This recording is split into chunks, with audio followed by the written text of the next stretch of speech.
Sir आजच्या बैठकीसाठी सगळे नेते जमणार आहेत, नेमकं कशा पद्धतीचं मनसेचं नियोजन असणार आहे? मोर्चाचं नियोजन आमचं गेले अनेक दिवसापासून चालू आहे. परवा म्हणजे सोमवारी शहरातले जे आमचे विभागाध्यक्ष आहेत त्यांची बैठक झाली, शाखाध्यक्षांपर्यंत बैठक झाली, त्यामध्ये सविस्तर मार्गदर्शन करण्यात आलं.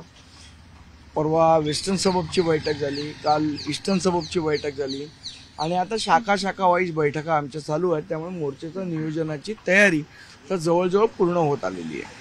निवडणूक मतदार याद्यांवरून जे ठाकरेच्या शिवसेनेनं उपस्थित केलं, त्यानंतर तुम्ही देखील वारंवार सूचना उपस्थित करताय, त्याच्यावरून भाजपच्या वतीनं सांगितलं जातं की हे फ्लॉप शो आहे, त्याच्याकडे जनतेनं लक्ष देता कामा नये. मला वाटतं एवढे पुरावे दिल्यानंतर अजून काय पाहिजे हा महत्वाचा प्रश्न आहे. आणि दुसरी महत्वाची गोष्ट, प्रश्न भारतीय जनता पक्षाला नाहीच आहेत, प्रश्न निवडणूक आयोगाला आहे.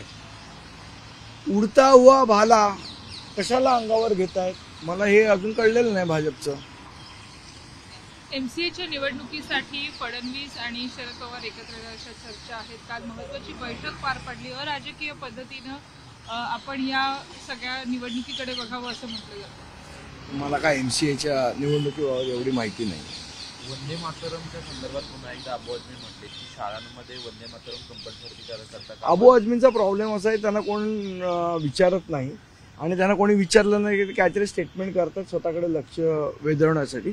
आपण त्यांच्याकडे लक्ष द्यावं असं मला वाटत नाही. संदीप, अनेक ठिकाणी खरं तर गुजरातच्या नागरिकांची नावं मतदार यादीमध्ये मिळून आलेली आहे. कांदिवलीमध्ये देखील आपल्या काही कार्यकर्त्यांनी जाऊन यादी चेक केली, त्या ठिकाणी कच्छचे जे मतदार आहेत त्यांची नावं यादीमध्ये मिळून आली. मला असं वाटतं हा घोळ सगळीकडेच आहे.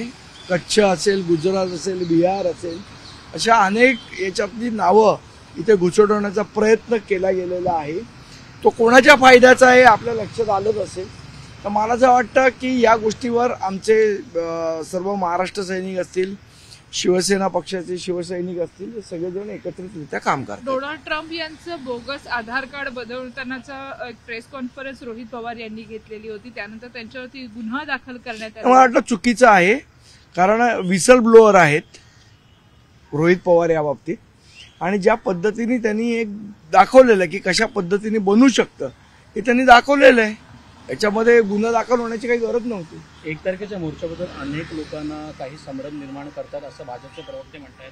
म्हणजे खरं तर 2 भाऊ एकत्र येतात, पण एक भाऊ म्हणतोय की मरीन ड्राईव्हवर मोर्चा काढला पाहिजे, दुसरा म्हणतात सोडा, ते झालंय काहीतरी. आता भाजपला बोलायला काही हे नाही. या मोर्चामध्ये खो घालण्याचा प्रयत्न आणि अशा प्रकारे विषय डायव्हर्ट करण्याचा प्रयत्न या निमित्तानं केला जातो. कसला विषय?